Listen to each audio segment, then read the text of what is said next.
Tech is encouraging girls as young as 14 to get involved in space science through She Space International.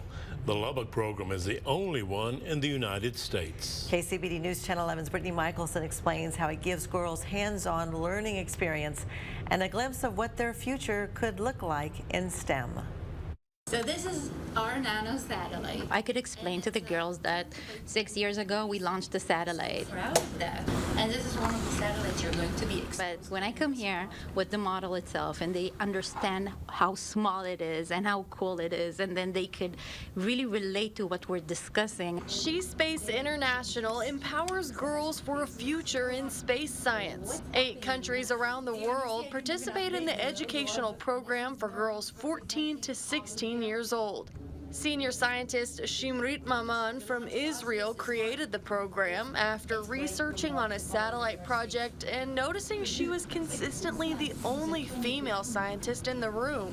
By increasing women and increasing diversity, everything becomes more productive and more efficient, and we get more viewpoints and different ways of thinking. Here in Lubbock, girls complete a 6-month study working to answer a question related to climate change within our borders. Assistant Professor Corinne Ardon-Dreyer helps guide the students as they work with cutting-edge satellites used by NASA and NOAA.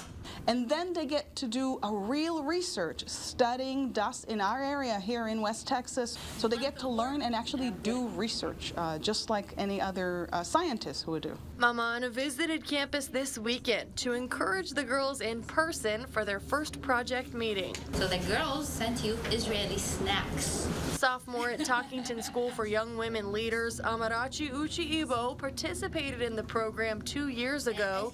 Now she's serving as a student mentor. And She Space International has been a breakthrough for me. I've gotten to meet girls around the world and dive into an all-female environment, and it's comforting to see females, high female leaders. It inspires me to one day be in that position. The program runs from February to June every year. Brittany Michelson, KCBD News Channel 11.